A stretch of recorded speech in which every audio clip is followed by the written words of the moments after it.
The sky above me was on fire when the last tower of my home fell. I could not breathe. The air tasted like burning metal and something worse, something I did not want to name. My hands were shaking. My armor was cracked down the left side and hot blood ran under the plate, but I could not stop to check the wound. There was no time. There was never going to be time again.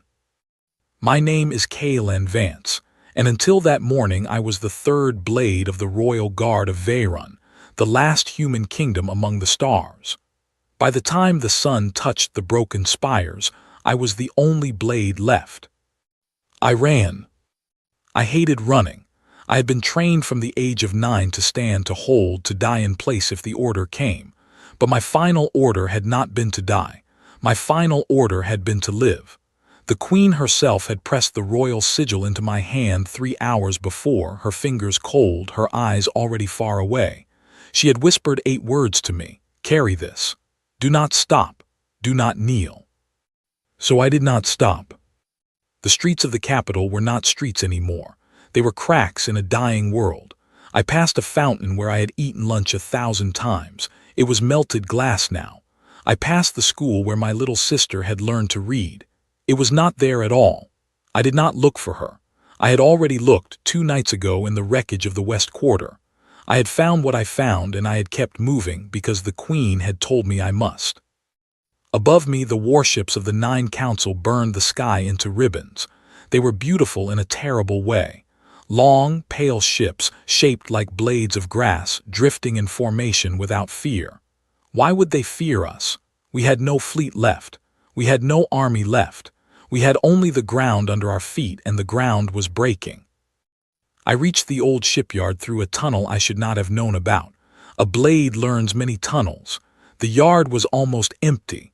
1 vessel remained, a small, scarred runner called the Quiet Mercy. She was old enough to be my grandmother. Her hull was patched in 12 places.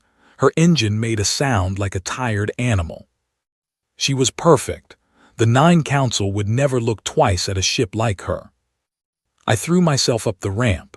A voice shouted my name from behind. I turned, blade half drawn, and saw an old man in a gray coat. Master Odin, the shipwright. He had built half the royal fleet before his hands grew too slow. He pressed a small metal box into my palm. Coordinates, he said. Go here. Do not open it until you are past the 3rd jump. There are others like you, others who were sent out before the sky fell. I wanted to ask him 100 questions. I asked none. I nodded once. He nodded once. Then he turned and walked back toward the burning city because he was too old to run and too proud to hide. I closed the ramp. I sealed the door. I flew. The Quiet Mercy lifted on shaking engines, and I did not look back at the capital. I could not. If I looked back, I would turn the ship around. I would land in the square and draw my blade and die there with the rest of them. That is what my training wanted me to do. That is what my blood wanted me to do. But the Queen had told me to live. So I climbed, through smoke, through fire, through the broken clouds that had once been our atmosphere. A pale warship noticed me at the edge of the upper sky. It turned, slow and curious, like a shark noticing a minnow. My heart stopped. Then it turned away. It turned away because I was too small to matter. Because nothing that small could be carrying anything important. Because the 9 Council had already won, and the winners do not chase shadows. I almost laughed. I almost cried. I did neither. I pointed the Quiet Mercy at the dark between stars, and I punched the jump drive, and the world I had known for 29 years disappeared behind me in a flash of cold blue light.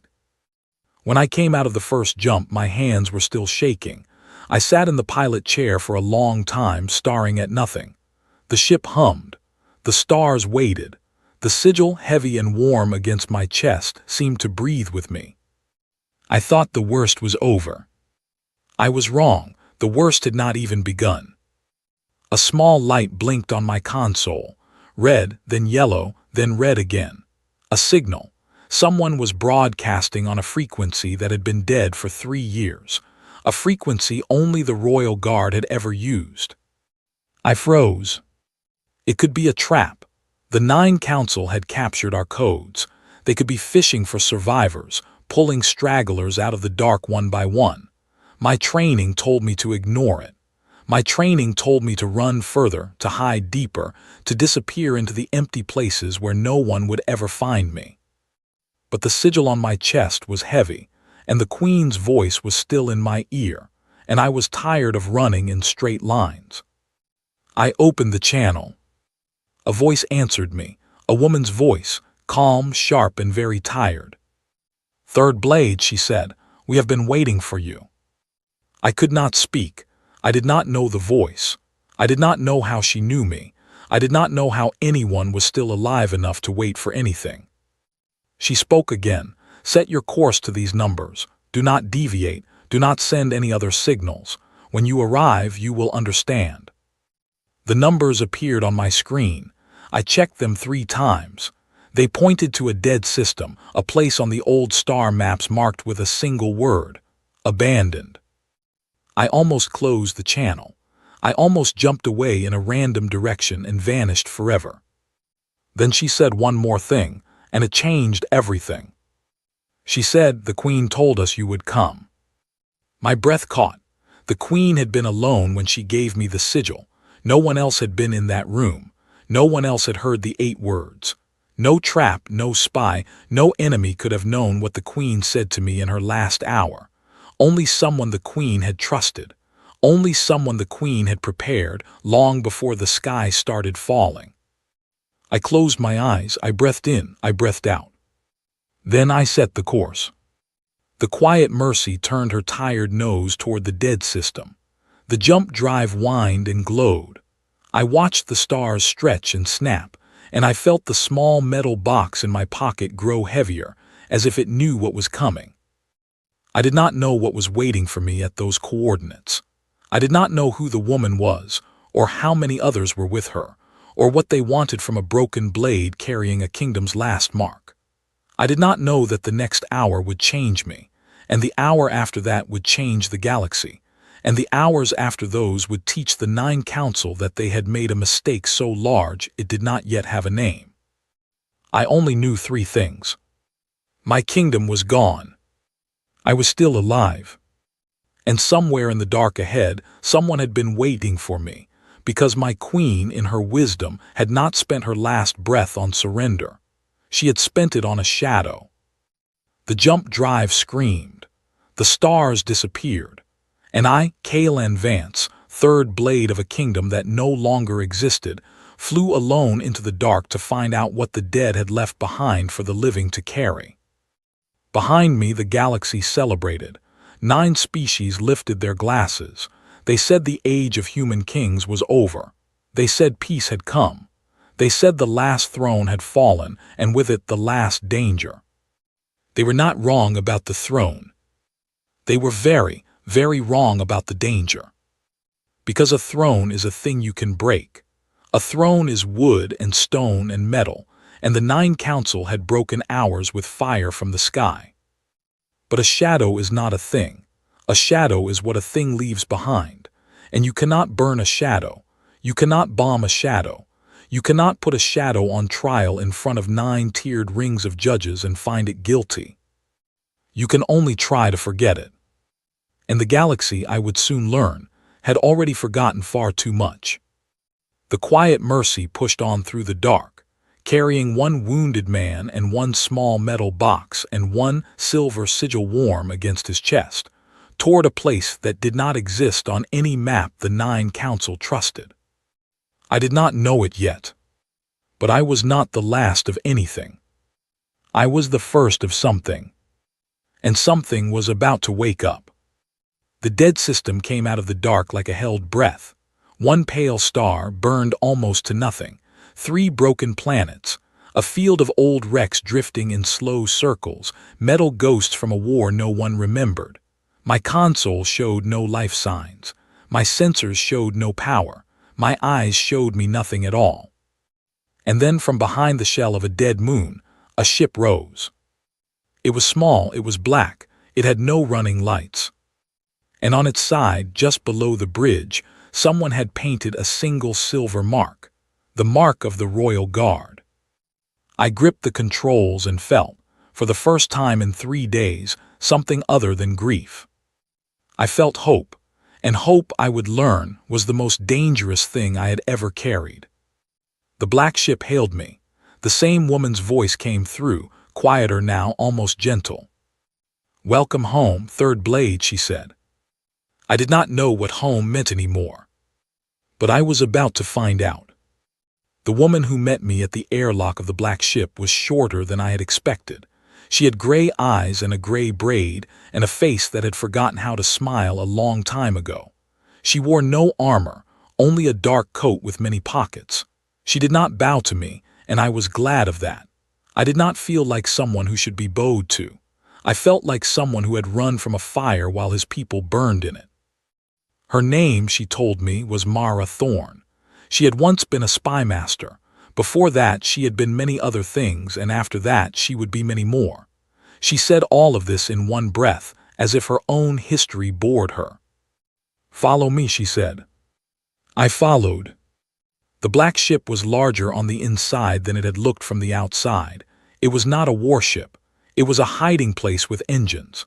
Long corridors, dim lights, rooms sealed behind heavy doors. I counted 7 people as we walked. They did not speak to me.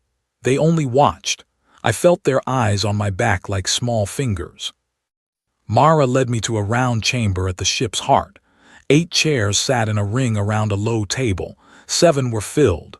The 8th was empty. She pointed to it. "That is yours," she said. I did not sit. I stood at the edge of the circle and looked at the people around the table. They looked at me. An old woman with ink on her fingers, who I would come to know as Elsie Warren, the scribe. She had memorized every law of Veyron and 300 laws of the 9 Council, and she could find the crack in any of them. A tall man with one scarred hand who they called Tomas Hale. He had flown ships before he could walk. He had never, in 40 years, lost one. His hand had been ruined saving a cargo of children from a station fire. He did not like to talk about it. A thin woman with sharp black eyes named Ivy Rook. She did not tell me what she did. The others glanced at her sideways when she spoke. I decided not to ask. A young man no older than 20 with a face like a kind dog, Felix Marsh. He was, Mara told me, the best liar she had ever trained. You would not have guessed it from looking at him. That, she said, was the point. An old soldier with a short white beard, Captain Rowan Bell. He had served the Queen's grandfather. He should have been dead of old age 10 years ago. He was not.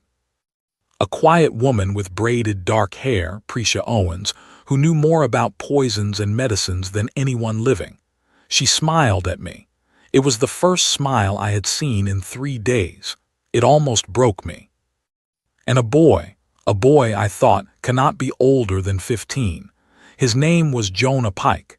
He spoke to machines, Mara said, the way other people spoke to friends.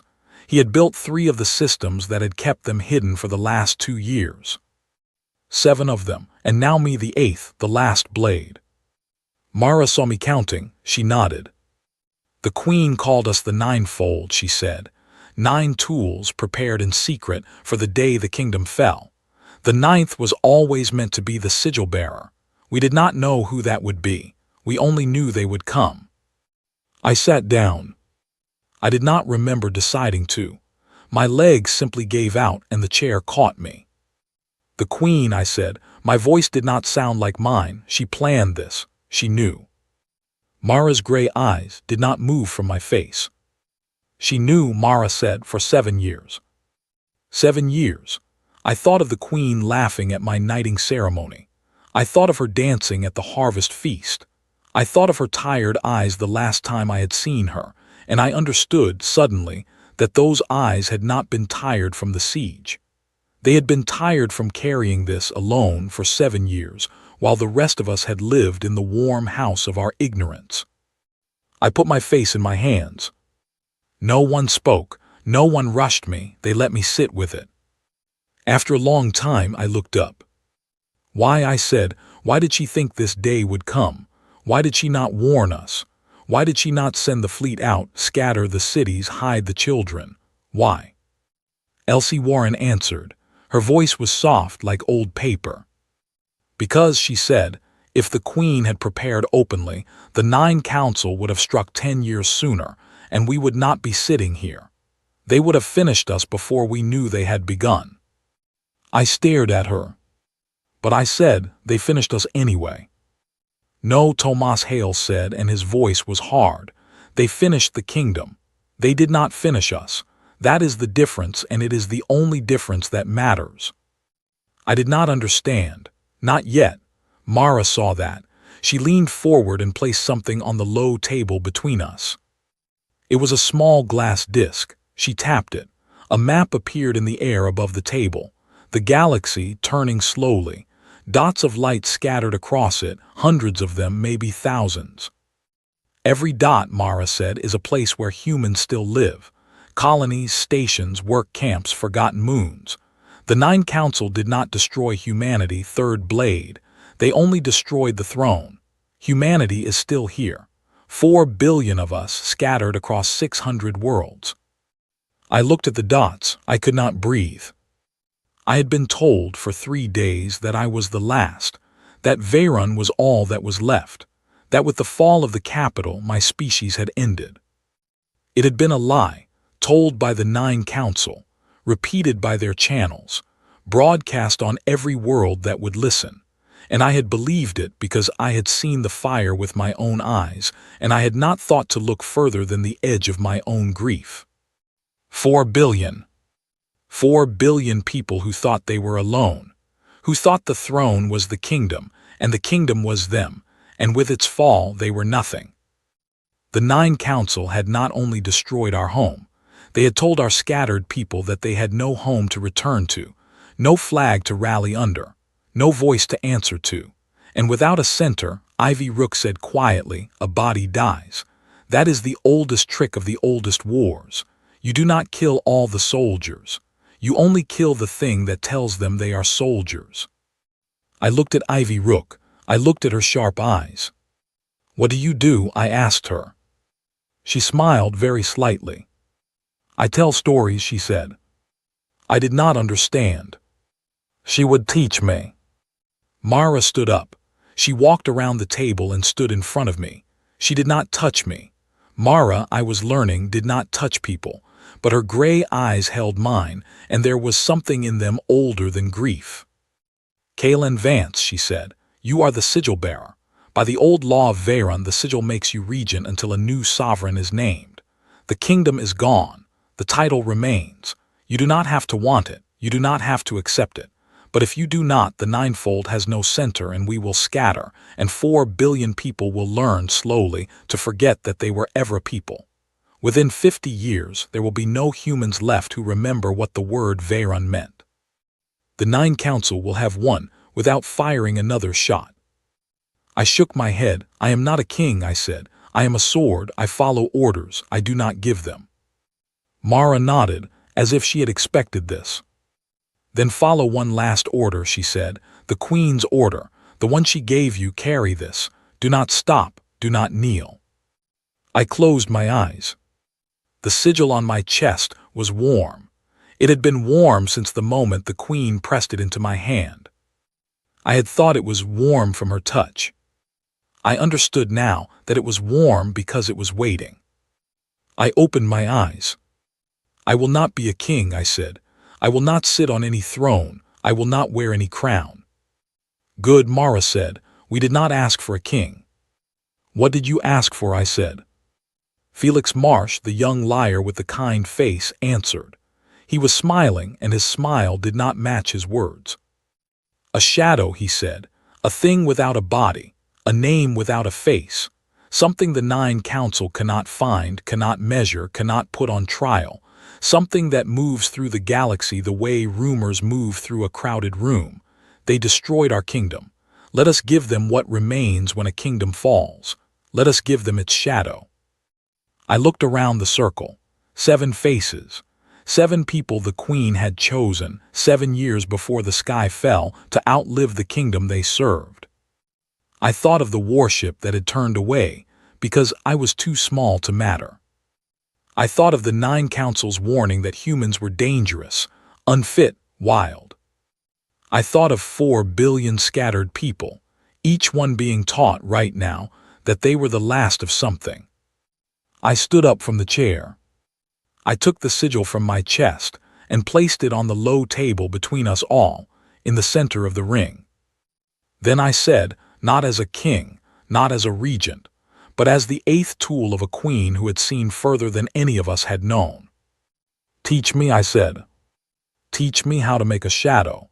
Teach me how to make them afraid of what they cannot see. Mara Thorne smiled for the first time since I had met her. It was not a warm smile. It was the smile of someone who had been waiting for 7 years to begin. We begin, she said, with a song. I did not understand. I would in time. Behind us, the black ship turned in the dark, and the old, half-dead star of the dead system watched us with its one tired eye, and 4 billion humans across 600 worlds slept without knowing that, in a hidden chamber at the edge of the map, 8 strangers had just agreed to become the thing their enemies feared most. Not a kingdom. Not an army. A story that would not stop being told. The first lesson, Mara said, was that we would not speak the word Veyron out loud for a very long time. Not in public, not in messages, not in signals, not even for a while among ourselves. If we wanted the word to return to the galaxy, we had to first let the galaxy almost forget it. We had to let the forbidden word become a hunger. People do not whisper a word that is common. They whisper a word that is missing. I thought this was strange. I was a soldier. I had been taught to speak plainly, to give orders in the clearest voice, to hide nothing behind riddles. But Ivy Rook, the storyteller with the sharp black eyes, told me that the 9 councils' greatest weapon was their ability to predict us. They had machines that read every message, counted every word, and drew patterns. If we used the word Veyron, they would find us in a day. If we used no word at all, they would find nothing, because there was nothing to find. So we built a language around an empty space. Felix Marsh, the young liar, wrote a song. It had no words, only a melody, 7 notes rising and falling, simple enough for a child to hum. He said the song was about nothing. He said that was the point. A song about nothing, hummed in a dockside bar, would draw no attention. But a song hummed by a freighter captain in one system, and then by a miner in another, and then by a fruit seller in a third, would slowly begin to feel familiar to anyone who heard it twice. And familiar, Felix told me, is the first step toward home. We scattered. That was the second lesson. The ninefold could not stay in one place. A center can be bombed. A secret base can be betrayed. But 8 people on 8 different ships moving through the galaxy in 8 different directions could not be bombed because no one knew where to aim. I took the quiet mercy. Prisha Owens came with me because Mara said a blade should not travel alone, and because Prisha's knowledge of medicines made her welcome on any world. We took a cargo of dried fruit and 2 boxes of spare machine parts. We looked like what we were pretending to be. A tired trader and his quiet cousin, running a small route along the edge of the Thessid Reach. For 3 months, we did almost nothing. That was the hardest part. I wanted to act, I wanted to strike. I wanted to find a 9 council ship and ram it with the quiet mercy and die laughing. Prisha watched me pace the small bridge and said nothing. She made tea. She read old books. She waited. One evening, she put a cup of tea in my hand and said, "Patience is a weapon too, Kaelan, the kind that sharpens itself." I drank the tea. We traded fruit. We fixed engines. We listened. And slowly, on 3 different worlds, Prisha began to hum Felix's song while she worked. She hummed it in a market. She hummed it while bandaging a dockhand's cut hand. She hummed it in a shared bathhouse on a station where humans and 6 other species washed side by side. No one asked her what the song was. No one ever did. But on the 3rd world, a boy of about 10 heard her humming it in the market, and 4 days later, Prisha heard him humming it back. That night on the quiet mercy, Prisha smiled her quiet smile and said, It has begun. I did not see how a child humming a song could matter. I was still thinking like a soldier. I was still looking for swords and fleets. I did not yet understand what a rumor was. Elsie Warren taught me, over the long-distance channel, in letters written as poems so the 9 councils machines would read them as garbage. A rumor, she wrote, is not a weapon like a blade. A rumor is a seed. You do not plant a seed and expect to cut your enemy with it the same evening. You plant a seed and you walk away. You plant another. You walk away. You plant 1,000 across 1,000 fields and you forget them. And one day, 10 years later, your enemy looks out of his window and sees that his country is not his country anymore. It is a forest, and he is a stranger in it. I read her letter 3 times. I began to understand. Tomas Hale, the pilot, was doing something different. He flew his small ship from station to station, and everywhere he went he left small black glass figurines behind.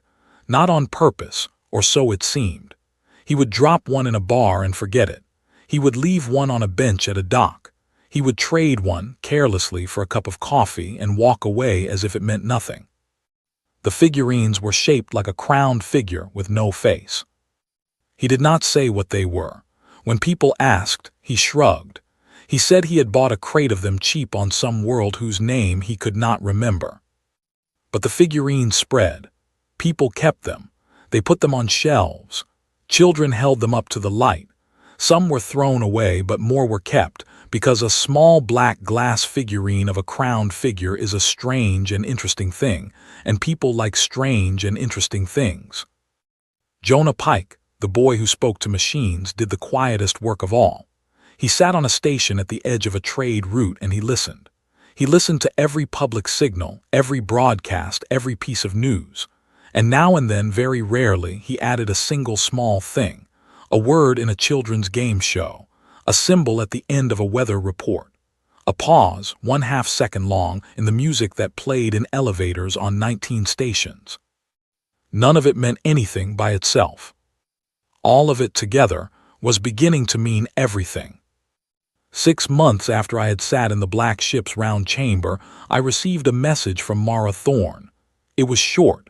It said, "Come to the second meeting." The second meeting was on a different ship, in a different dead system. Mara had moved. She would always be moving now. That was the 3rd lesson. When I arrived, I barely recognized her. She had cut her gray braid.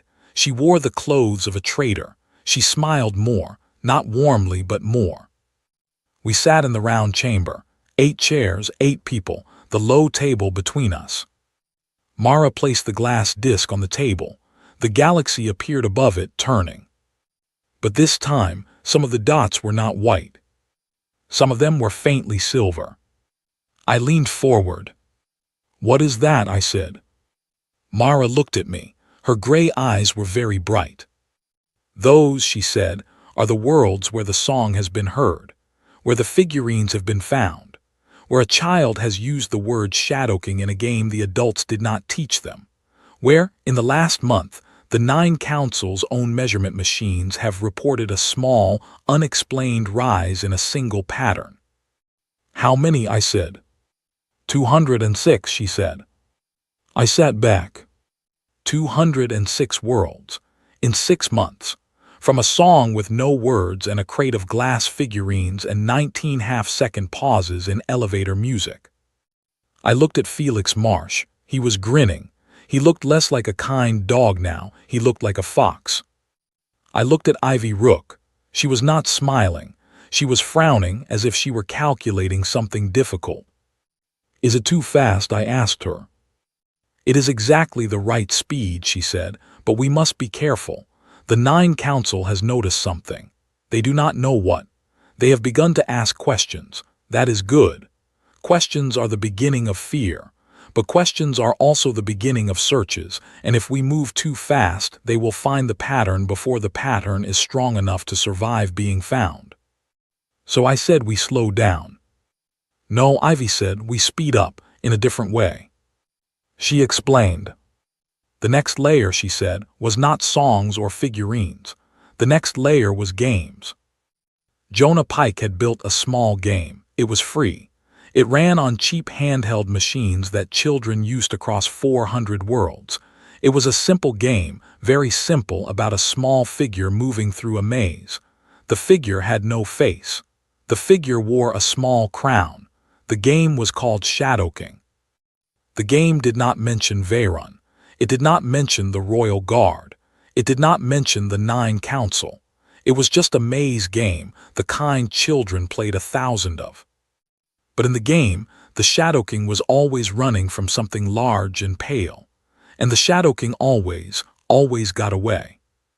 Children played it. They played it everywhere. They played it on long journeys.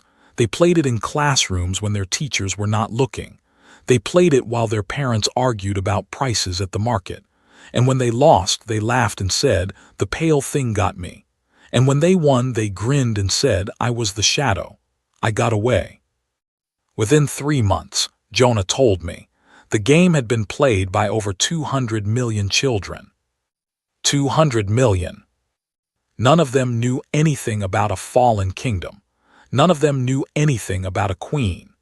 None of them knew that the game's name was the same as a word that was slowly returning to the whispers of their parents. But they would know one day. And when they knew, they would not be strangers to the word. They would already have been its friends for years. This, Mara said to me, is what a shadow does. It does not attack. It does not threaten. It only becomes familiar little by little until the day comes when its enemies look up and realize that the shadow is everywhere, and they have no idea how it got there. I understood, finally, what the Queen had been preparing for 7 years.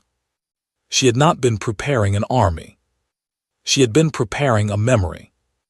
A memory so large that even the Nine Council, with all their fleets and all their measurement machines and all their careful laws, could not find a way to forget it. I stood up from the chair. I walked to the glass disc. I looked at the silver dots turning slowly in the air. 206. I thought of the 4 billion scattered humans. I thought of the Queen pressing the sigil into my hand.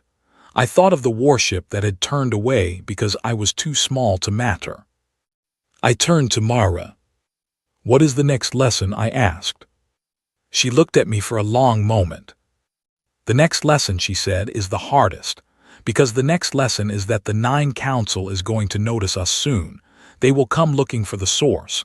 They will not find it because there is no source. But they will come looking, and when they do, they will start to break things. They will arrest poets. They will ban games. They will burn figurines. They will forbid songs." And that, Felix said from his chair, is when we win. I turned to him. "How?" I said. "Because," he said, "every law they write against the shadow is an admission that the shadow exists. Every arrest is a story. Every banned song is a song that every child in the galaxy will now want to learn. They will do our work for us. They will shout our name in every courtroom on every world. And they will not be able to stop, because the more they try to stop it, the more they prove that there is something to stop." I sat down again, slowly. I looked at the 7 faces around the circle. These were not soldiers. These were not generals. These were storytellers and pilots and scribes and liars, and a boy who spoke to machines and a woman who made tea on a bad day. The Queen had chosen them. The Queen had been right. I placed my hand on the table, palm down, over the glass disc. The silver dots shone through my fingers. "Then let them come looking," I said. Mara Thorne nodded once. "They will," she said, "sooner than you think." She was right about that too. 3 weeks later, the first arrests began. A poet on a small agricultural world was taken from her home in the middle of the night for writing a poem that used the word shadow too often. A toymaker on a station in the Thessid Reach was fined his entire year's earnings for selling black glass figurines of crowned figures with no faces. A schoolteacher on a mining colony was dismissed for allowing her students to play a certain handheld game during lunch break. The news of each arrest spread faster than the Nine Council could contain it. The poet's poem, which had been read by perhaps 40 people before her arrest, was now being read by 40 million. The toymakers' figurines, which had sold for one small coin each, were now being made by children at home, out of bottle glass and candle soot, and given to their friends as secret gifts. The handheld game, which the Nine Council ordered removed from every machine, was copied and shared by Jonah Pike's quiet networks faster than the orders could be delivered. And the word we had not said out loud for a year and a half. The word began to return. It came back first in whispers in bars on loading docks, in dark corners where no Nine Council officer was watching. It came back as a question. Have you heard of a place called Veyron? Do you remember? Was it real? It came back as a promise. There was a kingdom once, it fell, something of it remains, something is waiting. It came back as a name, not the name of a man or a woman, but the name of a presence, the shadow the Nine Council could not find. I was on the quiet Mercy drinking tea Prisha had made when the message came through. It was from Mara. It was shorter than usual. They have called a summit, she wrote. They want to meet the shadow. They offer peace. They offer a seat at their table. They want you to come alone. They want you to come unarmed. They want you to dissolve the shadow in exchange for a place in their parliament. I read it 3 times. Then I read it a 4th. I put down the tea. I looked out at the stars. I thought of the Queen. I thought of the words I had not spoken out loud in a year and a half, except in my own heart, when I was alone. I sat down at the console. I wrote my reply. It was 1 line long. Tell them, I wrote, that the shadow is coming, and it is not coming to be dissolved. I sent the message. I stood up. I walked to the small chest at the back of the bridge. I opened it. Inside, wrapped in dark cloth, was the sigil of Veyron. I had not worn it in a year and a half. I took it out. I held it in my hand. It was warm. Then I put it on, over my chest, where the Queen had placed it on the day the sky fell, and I did not take it off again. Prisha Owens watched me from the doorway.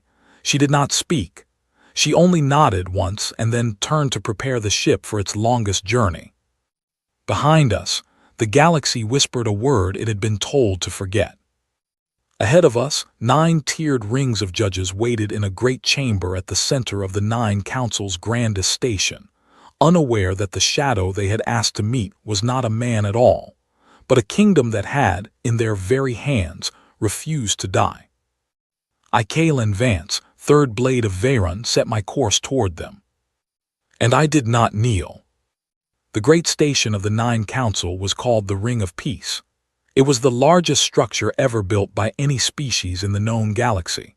It turned slowly in orbit around a dying white sun, vast and pale and beautiful, and it was designed, from its first beam to its last panel, to make anyone who entered it feel small. It worked on most visitors. It did not work on me. I had seen my home burn. Nothing built by hands could make me feel smaller than that. The quiet Mercy docked at a minor port on the outer ring. I had come in as a trader. I carried no weapons. I wore a plain gray coat over a plain gray tunic. The sigil was hidden beneath both. Prisha Owens had stayed with the ship. She had not argued. She had only touched my sleeve once and said, "Come back." I had promised nothing. She had not asked me to. A Nine Council officer met me at the port.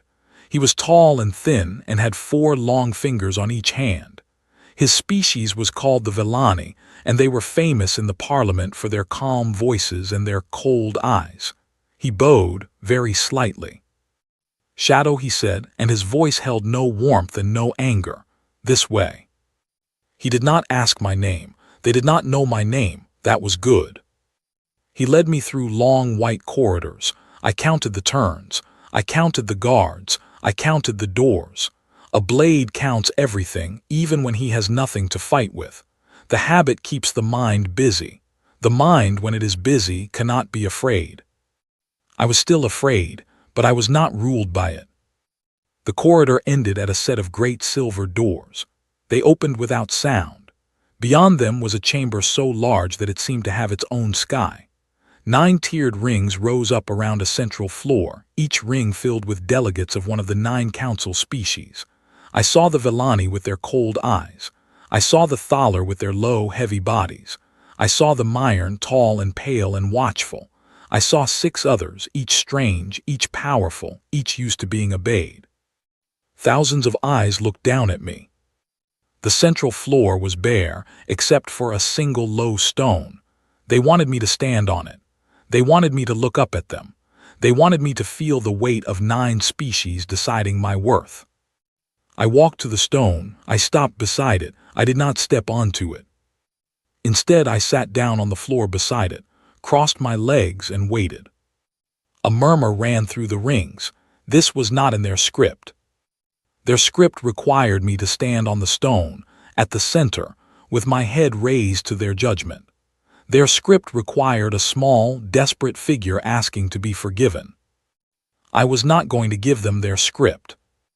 A voice spoke from the highest ring. It belonged to the speaker of the council, a Myern named Veller Hain. His voice was very soft and very clear, and it filled the chamber without effort. "You will stand," he said. "I will not," I said. My voice was quieter than his. It still carried. A blade is trained to speak so that every soldier in a line can hear. The speaker paused, then he tried again. "You have come to answer for the disorder that your shadow has spread across our worlds," he said. "You will stand and you will answer." I looked up at him. I did not raise my voice. "I have come," I said, "because you asked me to. I have come alone. I have come unarmed. I have come at my own risk. I will answer your questions. I will not answer them from a stone you have placed for me. I am not a criminal. I am a guest. A guest sits." Another murmur, longer this time. The speaker was silent for a long moment. I saw him glance sideways at another Myern beside him, a small, tight glance. He was recalculating. "Very well," he said at last. "Sit then, and answer this first question. Who are you?" I had prepared for this question for a year and a half. "I am no one," I said. The murmur became louder. "That is not an answer," the speaker said. "It is the only answer," I said. "You asked to meet the shadow. A shadow has no name. A shadow has no face. A shadow is only the mark that something makes when the light falls a certain way. You destroyed the something. I am what remains. I have no title you would recognize. I hold no throne. I command no fleet. I am a man in a gray coat, sitting on your floor, speaking with my own mouth. That is all." The speaker's cold eyes narrowed. "You wear no rank," he said, "and yet you speak as if you represent a people." "I do not represent a people," I said. "I represent a memory. The two are not the same." From the third ring, a Thaler delegate rose. Her name, I later learned, was Asa Tarn. She was one of the 2 species that had voted against the destruction of my home. She had lost that vote. She had not forgotten it. "Speaker," she said, "if the guest has come in good faith, let him speak without interruption. We asked him here. We owe him that." The speaker did not like this, but the Thaler had a right to speak, and he could not deny her without losing face in front of the other species. "Speak," he said to me. I looked up at the 9 tiered rings. I took a slow breath. Then I began. I did not shout. I did not accuse. I did not weep. I simply told them what I knew. I told them what I had learned in the black ship of the dead system. I told them about the 4 billion scattered humans. I told them that those humans had been told by their own broadcasts that they were the last of their kind, that their throne had fallen and with it their meaning. I said the word meaning very carefully. I said it twice. Then I told them about the attenuation orders. I did not raise my voice. I read from a small folded paper I had brought in my pocket. I read names and dates and signatures. I read the names of worlds where the water had been quietly changed so that human children would be born less often. I read the names of schools where human history had been rewritten so that children would be taught their ancestors were criminals. I read the names of magistrates who had signed the orders and the names of officers who had carried them out. I read for nearly an hour. The chamber grew very quiet. I had not shouted once. That was the point. A shout can be dismissed. A shout can be called the ravings of a barbarian. A list read calmly cannot be dismissed. A list must be answered. When I finished, I folded the paper again. I put it back in my pocket. The silence was deep. It was the silence of thousands of delegates suddenly understanding that the story they had been told about their own actions was not the same as the story their own papers had recorded. Many of them, I knew, had not signed the orders. Many had not known. Many had believed truly that the Nine Council had destroyed a dangerous kingdom and nothing more. Now they knew what their parliament had been doing in the spaces they had not looked at. The speaker recovered first. He was skilled. I gave him that. These claims, he said, are unverified. You have read names. You have not proven that those names signed those orders. You could have written that paper yourself. I had expected this too. I reached into my other pocket. I brought out a small glass disc. I placed it on the floor beside me. If the council has no objection, I said, my colleague will now transmit to every delegate present the original documents, signed, dated, carrying the official seals of your own offices. Each delegate may check the records against their own archives. We do not ask you to believe me. We ask you to believe your own paperwork. The disc glowed. It was one of Jonah Pike's quiet machines. It sent its message in a way the Ring of Peace could not block, because it used the ring's own security channels, which Jonah had studied for nearly 2 years. Every delegate's personal screen lit up. The silence that followed was different from the first silence. The first silence had been confusion. This one was recognition. I saw a Villani delegate in the fourth ring reading his screen with his long fingers trembling. I saw a Myron in the second ring put a hand over her eyes. I saw a Thaler in the first ring stand up slowly and look directly at me, and something in her face was not anger. It was shame. The speaker's voice, when it came again, was not soft anymore. This meeting, he said, is closed. The council will deliberate. The guest will withdraw. I did not move. I looked up at him. I looked at his cold eyes, which were not as cold now. The guest will stay, I said. The guest was invited to answer questions. The guest has answered. The guest now has one request before he withdraws. What the speaker said, his voice was tight. The Asatarn delegate spoke before he could stop me. Let him speak his request, she said. We have already listened to the difficult parts. Let us at least hear the end. The speaker closed his mouth. I stood up slowly from the floor. I did not step onto the stone. I stood beside it. I looked up at the 9-tiered rings, and for the first time in that chamber, I let them see the sigil. I opened my gray coat. I drew back my gray tunic. The silver mark of Veyron shone on my chest, warm and old and not ashamed. A sound moved through the chamber. I cannot describe it. It was not a shout. It was not a gasp. It was the sound that a room makes when 1,000 people realize at the same moment that the thing they thought was gone has been standing in front of them the whole time. I wear this, I said, not as a threat but as a reminder. The kingdom of Veyron is no more. Its walls are broken. Its towers are dust. No one here needs to fear its return because it will not return. That age has ended. I do not ask for it to be remade. I do not ask for a throne. I do not ask for a fleet. I do not ask for even one world. I paused. My request, I said, is very small. It is this: end the attenuation orders, every one of them on every world, by the end of this month. Return the water to clean water. Return the schools to true histories. Return the children to their own names. That is all. The speaker began to answer. I raised my hand and he stopped. I do not know why he stopped. Perhaps because no one in that chamber had raised a hand at the speaker of the 9 Council in 200 years, and he did not know what to do. I am not finished, I said. I looked slowly around the rings. I know that some of you will not do this, I said. I know that some of you have too much to lose if the truth continues to come out. I know that some of you are already deciding in your heads that the easier answer is to find me and find my colleagues and make all of this quiet again. I understand. I would perhaps be thinking the same thing in your place. I let that sit. Then I said, so let me tell you what will happen if you do that. You will not find us. You will not find my colleagues.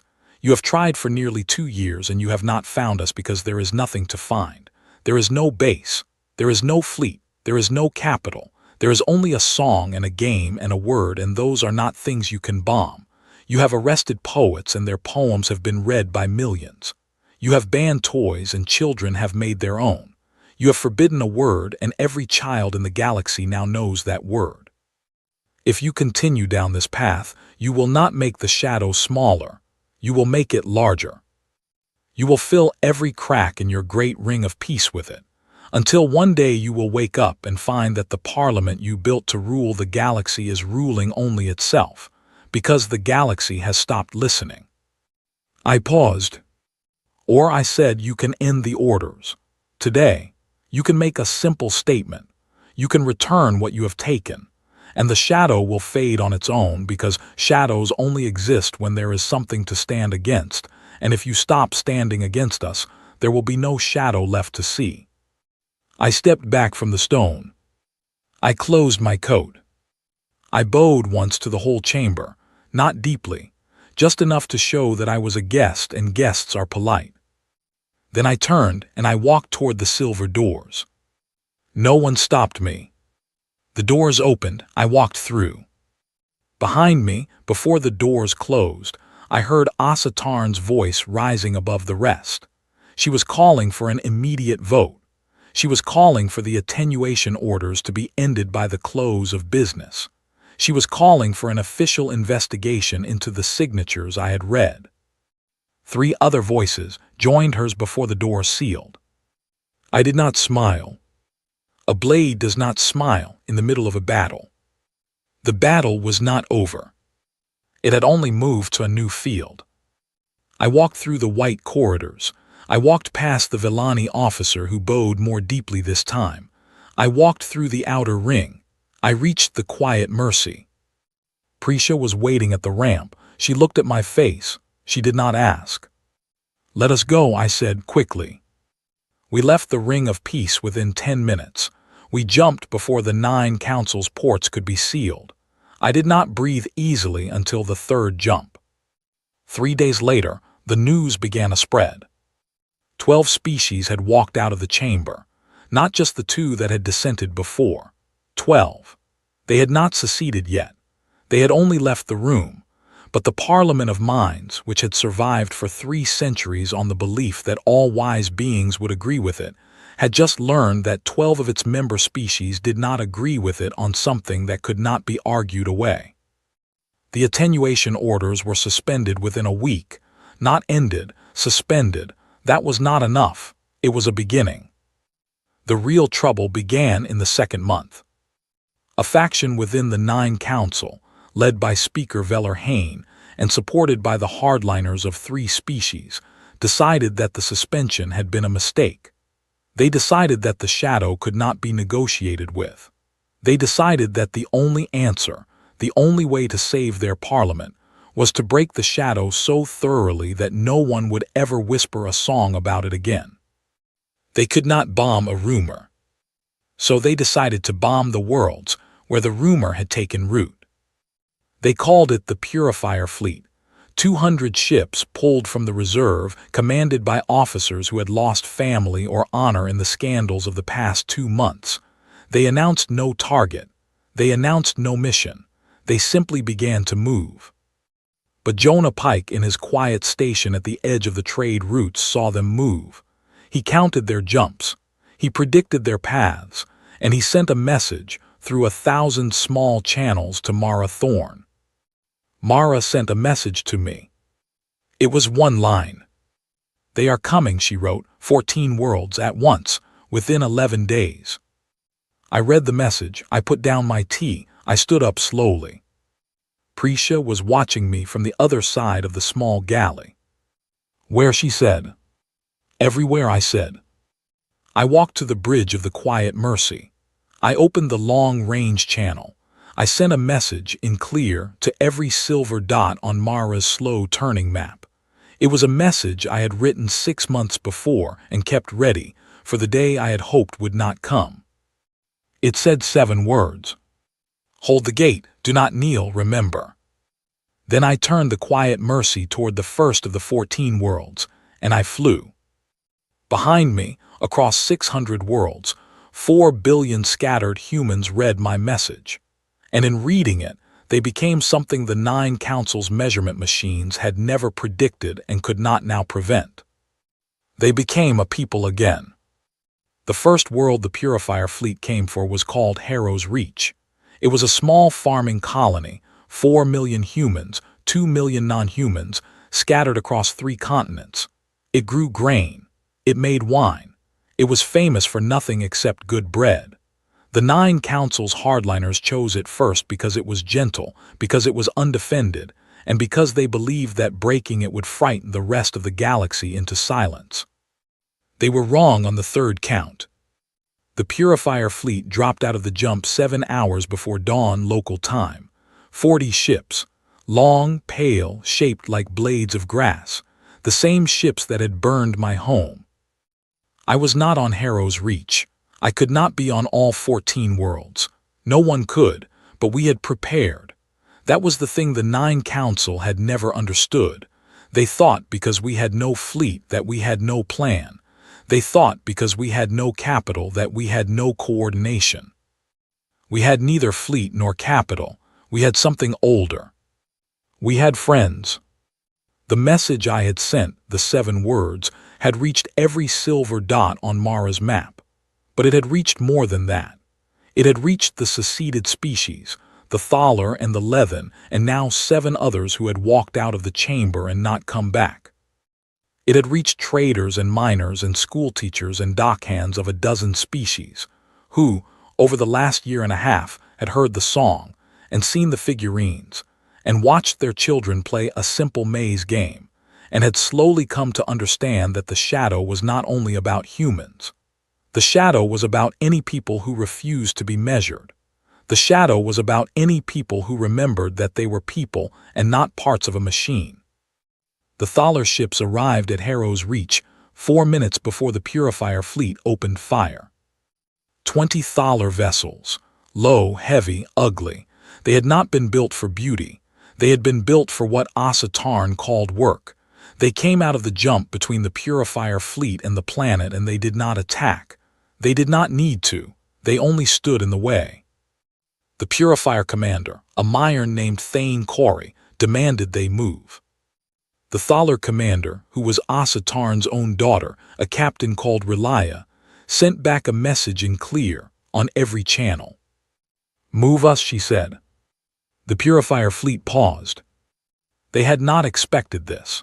Their orders had been to strike a defenseless world. Their orders had not included engaging a seceded species in open space. Such an engagement would be an act of open conflict against a former member of the Council.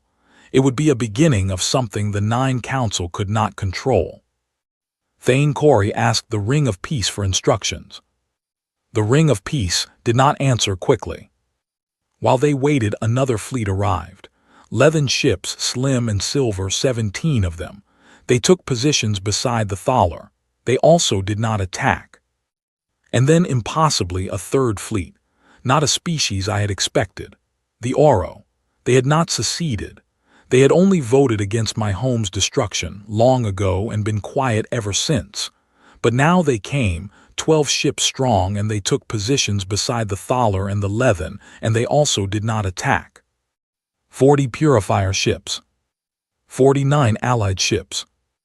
And below them, on Harrow's Reach, 4 million humans and 2 million non-humans watched the sky and did not run. They did not run because they had received my message and they had understood it. Hold the gate. Do not kneel. Remember. Thane Corey received his answer from the Ring of Peace. I have reason to believe the answer was withdraw. The political cost of engaging 3 former allies in open space, on a feed watched by every delegate in the parliament, was too high. The hardliners had miscalculated. They had thought the galaxy would be too afraid to stand with a shadow. They had forgotten that the galaxy was already tired of being afraid of its own parliament. The Purifier fleet withdrew, slowly because they could not run, but they withdrew. Harrow's Reach was not touched. The news of Harrow's Reach traveled faster than any of Jonah Pike's quiet networks could carry it. Within a day, every world in the galaxy knew. Within 2 days, the other 13 target worlds had received allied ships of their own, without my request, without anyone's coordination, because once the Thaler and the Lethen and the Oro had stood at Harrow's Reach, every other species that had been waiting for a reason to choose a side suddenly had their reason. 11 more species moved to protect the remaining worlds, not all with fleets, some with only a single ship. A single ship was enough. A single ship at that moment was a statement. The Purifier fleet was called home. The Speaker of the Nine Council, Veller Hain, resigned the next morning. I learned of all this on the bridge of the Quiet Mercy at a small station in the Thessid Reach, where Prisha and I had landed to refuel. I sat at the console and I read the reports, one by one, and I did not move for a long time. Prisha brought me tea. I did not drink it. I was thinking of the Queen. I was thinking that she had prepared a shadow for 7 years in silence without telling the people she served, and I had been angry at her for that once in the round chamber of the Black Ship, when Elsie Warren had first explained it to me. I had thought, why did she not warn us? Why did she not give us a chance to choose? I understood now. She had not been able to tell us because we would not have believed her. We would have demanded a fleet, a fortress, an army. We would have wanted to fight like kingdoms fight, and the Nine Council would have met us on that field and they would have destroyed us, because on that field they were stronger. So she had chosen a different field. A field of songs and games and words and figurines and pauses in elevator music. A field so wide and so quiet that the Nine Council's machines could not even see it as a field. By the time they had noticed, it had grown into a forest. And forests, as Elsie Warren had written to me long ago, do not fall to fire. They only grow back. I finally drank the tea. 3 weeks later, the Nine Council formally invited me back to the Ring of Peace. Not as a guest this time, as a signatory. They wished, they said, to sign a new accord. The old parliament had failed. A new one would be built. They invited me to be one of its founders. They even offered quietly through a Myron envoy with nervous eyes that I might hold the first human seat in the new body. They called it carefully a kind of kingship. They thought this would please me. I refused. I refused in a short message, sent in clear on every public channel. I wrote it myself. It said this: I am not a king. I will not be a king. No human will be a king in the way you mean the word again. That age is over. We do not wish to rule. We only wish to be. We will send no delegate to your new parliament until you have built one in which no single species holds a single seat of special rank. We will join only as equals and only among a body of equals. If you cannot build such a body, we will not join and we will not trouble you. We will only live and sing and raise our children and remember. If you leave us to do this, we will leave you to do the same. If you do not, you have already learned what the shadow becomes when you reach for it. I signed the message simply. Kalen Vance, third blade of a kingdom that no longer exists. I did not call myself regent. I had never wanted that title. I gave it back in public in that same message. I said it aloud. I am no regent. I am a soldier. I am going home.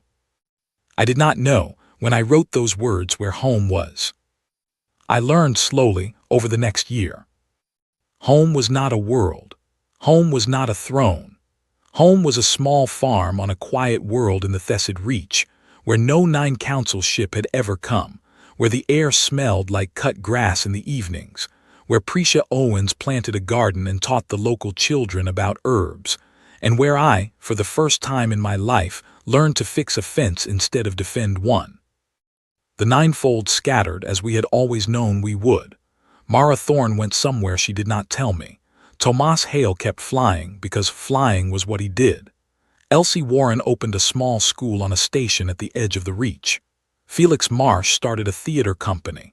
Ivy Rook disappeared, and I think she wanted it that way.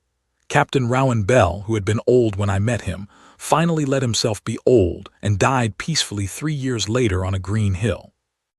Jonah Pike grew up, which surprised everyone, including him. Prisha stayed with me.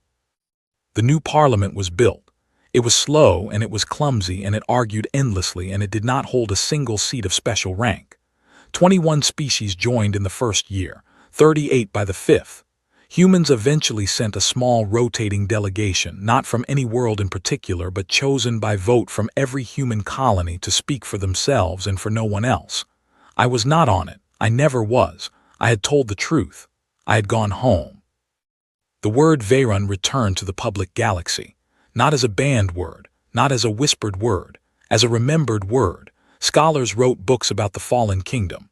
Children learned about it in schools, and the 9 councils' false histories were quietly corrected. The Queen's name was spoken again with honor on every world where humans lived. Her tomb was found years later in the ruins of the capital, and a small monument was built. I went to it once. I did not stay long.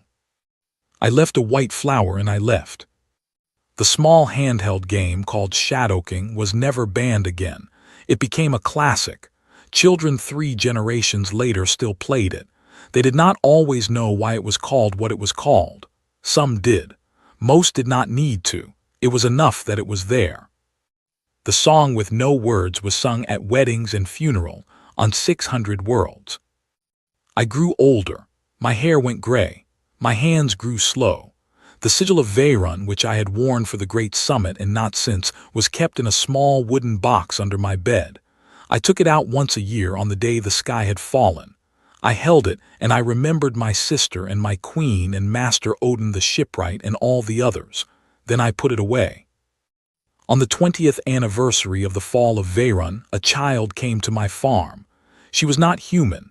She was Thaler. Her grandmother had sent her, she said, to ask me a question. Her grandmother was Asa Tarn, who had stood up in the chamber that day long ago and said, "Let him speak." The child, whose name was Kira, sat on my porch and drank the lemon water Prisha brought her. Then she looked at me with her calm, wide eyes and said, "Grandmother told me to ask you, are the old stories true?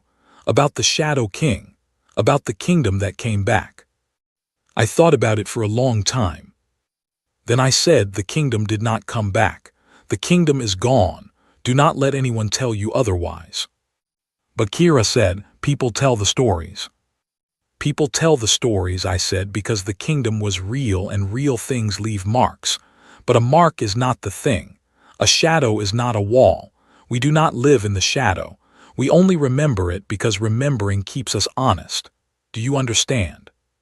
She thought about it. She was young, but her eyes were steady. "I think so," she said. "You mean the shadow taught you something, and now you do not need it." I smiled. It was a real smile. I did not make many of those, but this one was real. "Yes," I said, "that is exactly what I mean." She nodded, satisfied. She finished her lemon water. She thanked Prisha for it. Then she stood up and looked at the sky, which was blue and clear and had no fire in it. "One last thing," she said. "Grandmother told me to say it to you exactly as she said it. She said, tell him we were wrong, all 9 of us, and tell him we remember." I could not speak. I looked at the sky. After a while I said, "Tell your grandmother she is a good woman. Tell her I do not need an apology. Tell her only live well. That is all anyone needs." Kira nodded again.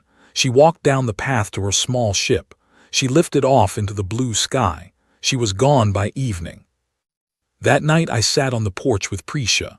We did not talk for a long time. The stars came out. They were bright and many, as they always were on that quiet world. I thought about the Queen. I thought about the shadow. I thought about the 4 billion scattered people who had, one evening long ago, read 7 words and remembered who they were. I thought about the 12 species that had walked out of the chamber, and the 11 more that had joined them, and the new parliament that argued endlessly, and the children who played a maze game without knowing why. I thought for the first time in many years about what I had said in that great chamber, standing beside a stone I had refused to step on, that the shadow would fade on its own if the thing it stood against stopped standing, that shadows are not forever, that shadows are only teachers. I thought about Kira's calm eyes, about her easy question, about how for her the story of the fallen kingdom was not a wound, it was only a story. That was how I knew we had won. Not because the 9 council had fallen. They had not fallen exactly. They had been replaced slowly by something better. Not because humans had been saved. They had saved themselves in a quiet and stubborn way by remembering that they were people. Not because the attenuation orders had ended. They had ended, though not all at once and not without pain. We had won because a Thaler child on a quiet porch could ask me about a shadow king without fear. Because the word that had been forbidden was now a word in a child's book. Because the song that had been a whisper was now a lullaby. Because a kingdom that had died could be remembered without being rebuilt, and the remembering was enough. Prisha put her hand on mine. "Are you well?" she said. "I am," I said. And I was.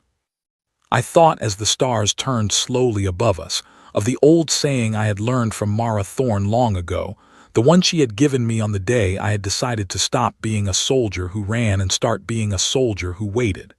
Every kingdom casts a shadow. The wise fear the kingdom.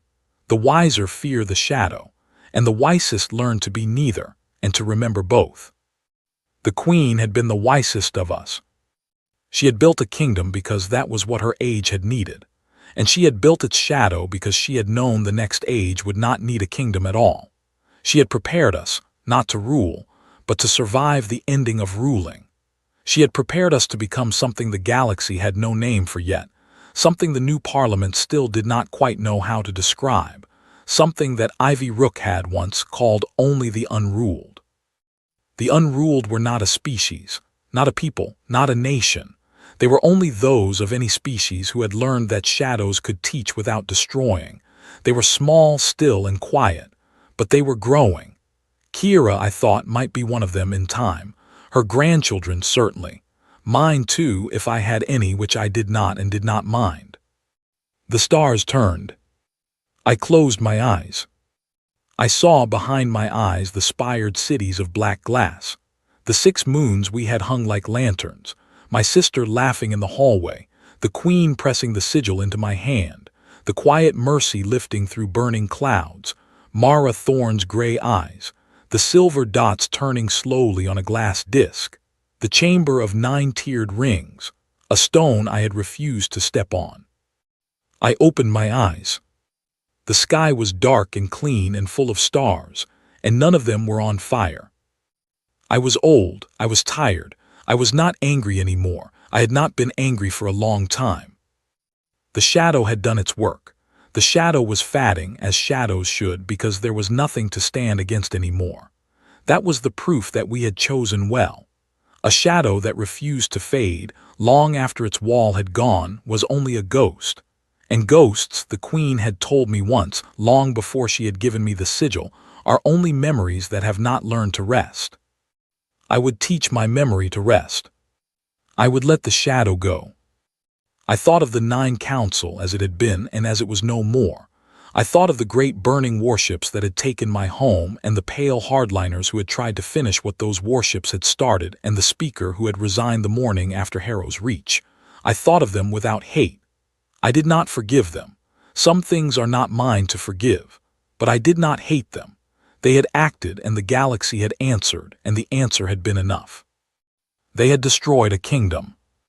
One shadow of it had remained. And the entire galaxy, from the Ring of Peace down to the smallest dusty station at the edge of the farthest route, had come to know, in its own time and its own way, that it had erred. They had learned. That was all anyone could ask. I stood up from the porch. My knees ached. Prisha rose with me. We went inside. I set the kettle for one last cup of tea. The wind moved in the grass outside. The stars turned. Somewhere on some world I would never see, a child was humming a song with no words without knowing why and teaching it to her friend. The kingdom was gone. The shadow was fading. The people were free to be people, under whatever sky they chose, in whatever shape their lives wanted to take. It was, I thought, a good ending. It was, I thought, the ending the queen had imagined on a cold morning 7 years before her kingdom fell, when she had first gathered 8 strangers and asked them to become tools for a purpose she would not live to see. She had been right. She had been so very right. I drank the tea. I went to bed. I slept for the first time in a very long time, without dreaming of fire. And the stars turned on, without me, and without my kingdom and without my shadow, and that, in the end, was the best thing of all. Because the story had ended. And good stories, when they end, leave their readers free. Free to go home. Free to plant gardens. Free to remember. Free to forget. Free to choose for themselves what kind of people they wish to be. That was all we had